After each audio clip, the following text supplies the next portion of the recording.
आज जो हम लिख पा रहे हैं उसका मुख्य कारण है देवनागरी लिपि। आज के इस लेक्चर में हम देखेंगे इसका विकास कैसे हुआ, कहाँ से इसका जन्म हुआ, इसकी सबसे पहले ये प्रारंभिक रूप से किस रूप में जानी जाती थी। नमस्कार, स्वागत है आपका ई बुक ऑन एजुकेशन में। तो लिपि के बारे में समझते हैं। लिपि क्या है? देखिए, सीधे शब्दों में कहें तो जो हम मन में चल रहा है, जो हमारे अंदर भाव हैं, उसको लिखित रूप में प्रकट करना, वही लिपि होती है।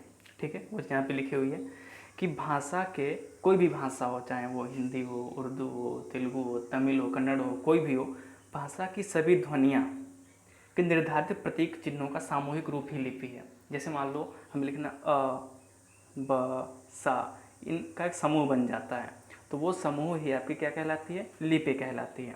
ठीक है, और आगे क्या लिखा हुआ है कि लिपि की तुलना में भाषा अधिक व्यापक है। अब इसको जरा समझते हैं, ये किस कारण ऐसा हुआ कि लिपि की तुलना में भाषा अधिक प्रभावशाली है। अब जैसे मान लीजिए ए और बी दो व्यक्ति हैं। ठीक है, ए ये पढ़ा हुआ है, ठीक, और ये पढ़ा हुआ नहीं है। ठीक है, अब इसमें क्या है, ये जो पढ़ा हुआ है वो जायज़ सी बात है, वो लिख लेगा कुछ ना कुछ, लेकिन जो पढ़ा नहीं है वो नहीं लिख पाएगा। ठीक है, लेकिन दोनों में एक चीज़ कामन होगी। वो क्या कामन होगी? यानी कि ये भी कुछ ना कोई लैंग्वेज बोल लेता हो, कोई ना कोई भाषा बोल लेता होगा, और ये भी कोई ना कोई भाषा बोल लेता होगा।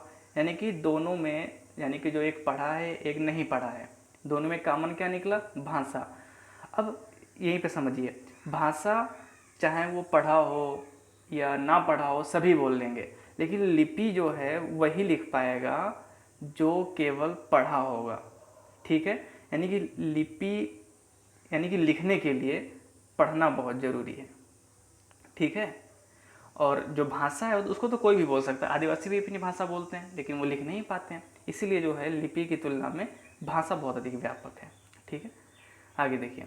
अब सबसे पहले साक्ष्य इसके कहाँ से मिलते हैं, यानी कि लिपि का जो पहला साक्ष्य है वो कहाँ से मिला? सिंधु घाटी सभ्यता से मिला। अब सिंधु घाटी सभ्यता की जो लिपि थी वो कैसी लिपि थी? वो प्रतीकात्मक थी लिपि, यानी कि भावचित्रात्मक भी इसको बोलते हैं। अब इसका मतलब क्या हुआ? जैसे मान लो उनको लिखना है कि पानी बरस रहा है, अब क्या हुआ, ऐसे बादल बना देंगे और इस तरीके से कर देंगे, यानी कि क्या हो रही है? बारिश हो रही है। उनका इतना पूरा सेंटेंस इसी में आ गया। लेकिन अभी तक क्या है, ये पढ़ा नहीं जा सका, यानी कि जो सिंधु घाटी सभ्यता की लिपि है वो पढ़ी नहीं जा सकी है। और उसमें जो कुल अक्षर थे वो 396 अक्षर मिले हैं वहाँ पे सिंधु घाटी की सभ्यता में। ठीक है, लेकिन अभी तक पढ़ी नहीं है। और भारत की सबसे प्राचीन, या ये कहें कि जो भारत में लेखन की जो प्रक्रिया है वो कहाँ से प्रारंभ होती है? सिंधु घाटी सभ्यता से ही होती है। और इसमें एक और फैक्ट याद रखना कि जो सिंधु घाटी सभ्यता है, जैसे हम आजकल कैसे लिखते हैं, ऐसे लिखते हैं, इस तरीके से लिखते हैं, इस तरीके से। ठीक है, लेकिन जो आपकी सिंधु घाटी सभ्यता कैसी थी, वो ऐसे लिखी जाती थी, यानी कि दाएं से बाएं, और पेन नहीं उठाते थे, वो ऐसे लिखते चले जाते थे इस तरीके से। ठीक है, और इस पद्धति को बेस्ट्रोफोदन पद्धति कहते हैं। क्या कहते हैं? बेस्ट्रोफोदन। ये मोस्ट इंपॉर्टेंट है, इसको याद रखना, बेस्ट्रोफोदन। ठीक है, या इसको कई इतिहासकार गोमूत्रिका भी बोलते हैं। गोमूत्रिका मतलब क्या है? गोमूत्रिका, जैसे नहीं गाय जाती है, पेशाब करती है तो ऐसे ऐसे जाती है, इस तरीके से चलती जाती होता जाता है, तो इस तरीके से कुछ उसका सैम्बल बन जाता है। इसीलिए इतिहासकार को क्या बोल दिए कि जो सिंधु घाटी सभ्यता की जो लिपि थी वो कैसी थी? गोमूत्रिका लिपि थी, लेकिन उसका रियल नाम क्या है? वेस्ट्रोफोदन लिपि। ठीक है, लेकिन अभी पढ़ी नहीं जा सकी है। ठीक है, आगे देखिए।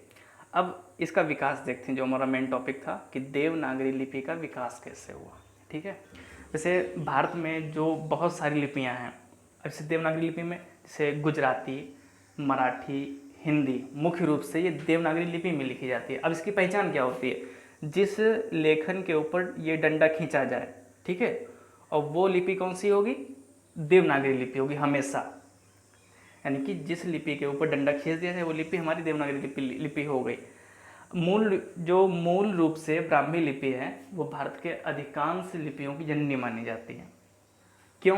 क्योंकि ऐसा कहा जाता है कि जो ब्राह्मी है ये ब्रह्मा से निकला हुआ है, यानी कि ब्रह्मा के मुखार बिंदुओं से जो भी निकली वो लिपि के रूप में मान लिया गया, इसीलिए इसका नाम क्या दे दिया गया? ब्राह्मी लिपि। अब आगे देखते हैं कि ब्राह्मी लिपि से हमारी देवनागरी लिपि कैसे विकसित हुई। चलिए अब ये देखिए, इसमें क्या ये बनाने में बहुत टाइम लग रहा था, इसीलिए क्या किया, इसको मैंने पेन से लिख दिया। ठीक है, हाँ देखो यहाँ पे क्या है, ये ब्राह्मी लिपि आपकी सबसे प्राचीन हो गई। फिर ब्राह्मी लिपि के आगे चल के दो भाग कर दिए गए, एक दक्षिणी ब्राह्मी और दूसरा उत्तरी ब्राह्मी। अब दक्षिणी ब्राह्मी जायज़ सी बात है आपका कि दक्षिण भारत में होगा, तो दक्षिण भारत के कौन कौन से राज्य हैं, जैसे तमिलनाडु, केरल, कर्नाटक, आंध्रा भी इसी में आएगा। तो इसी के अंतर्गत जो भी लिपियाँ थीं वो दक्षिण ब्राह्मी के अंतर्गत चली गई। ठीक है, और उत्तर ब्राह्मी में हमारा गुजरात हुआ, मध्य प्रदेश, उत्तर प्रदेश, जम्मू कश्मीर, यहाँ की जितने भी उत्तर भारत के राज्य हैं वो सब वहाँ पे उत्तरी ब्राह्मी के अंतर्गत आ गए। लेकिन हुआ क्या इसमें, अब उत्तर भारत की लिपियाँ क्या हुई, उसमें एक लिपि आई गुप्त लिपि, और गुप्त लिपि नाम से ही लग रहा है कि गुप्त काल में आई होगी। अब इसमें एक ये विशेष था कि ये बहुत टेढ़ी मेढ़ी इस तरीके से अक्षर बन जाते थे, यानी कि बहुत कुटिल तरीके से थी, यानी बहुत जटिल तरीके से। इसीलिए इसका नाम क्या रख दिया गया, इसका नाम रख दिया गया कुटिल लिपि। यानी कुटिल लिपि भी किसका रूप है, इंडिविजुअली ब्राह्मी लिपि का। और कुटिल लिपि आई कहाँ से, ये गुप्त लिपि का ही रूप है। क्यों रूप है, क्योंकि इसके जो अक्षर थे वो बहुत टेढ़े मेढ़े होते थे। ठीक है, आगे देखिए क्या है, आगे इस जो कुटिल लिपि है उसके दो भाग कर दिए गए। अब कुटिल लिपि किसका भाग है, उत्तरी ब्राह्मी लिपि का भाग है ये। अब कुटिल लिपि के जब दो भाग हो गए, इसमें एक तो कश्मीरी विद्वानों ने ले लिया और दूसरा मध्य भारत में। मध्य भारत का मतलब हमारा उत्तर प्रदेश हुआ, मध्य प्रदेश, राजस्थान, गुजरात, उधर आपका बिहार, छत्तीसगढ़, झारखंड, इस तरीके से। ठीक है, अब जो कश्मीर के विद्वान लिए थे उसको नाम दे दिया इन्होंने शारदा लिपि। अब शारदा लिपि नाम इसलिए दिया क्योंकि जम्मू कश्मीर में शारदा देवी वहाँ पे मंदिर तब था, इसलिए उसका नाम, इस लिपि का नाम शारदा लिपि दे दिया गया। इसमें क्या, वो मध्य भारत के जो लोग थे वो कुटिल लिपि अपना लिया, और कुटिल लिपि बाद में इसको सही करते करते सही सीधे कुछ दिनों के बाद में, कुछ दिनों के कई सालों के बाद में अक्षर सही होने लगे, और इसी को क्या नाम दे दिया गया, प्राचीन नागरी लिपि। और प्राचीन नागरी लिपि ही आज के दिन में हम लोग किस नाम से जानते हैं, देवनागरी के लिपि में। ये आपका हो गया किस तरीके से हमारी देवनागरी लिपि का विकास हुआ, यानी कि मूल रूप क्या है, ब्राह्मी लिपि।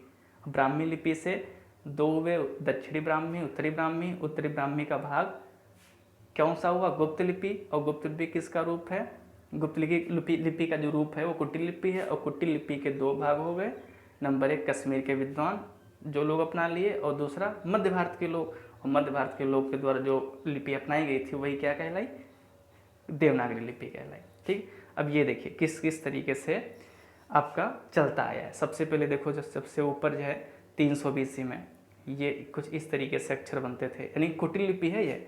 और दूसरा फिर 200 ईस्वी में इस तरीके से आया, फिर 400, इस तरीके से बढ़ते बढ़ते बढ़ते बढ़ते जो वर्तमान में है वो इस तरीके से आ गया ये। ठीक, अगर आपको कुटिल लिपि में अपना नाम लिखना हो तो यहाँ से देख सकते हो किस तरीके से होगा। इस तरीके से आपका ये देवनागरी लिपि का जन्म हुआ। ये आपका छोटा सा इंट्रो था। कैसा लगा कमेंट सेक्शन में ज़रूर बताइए। धन्यवाद।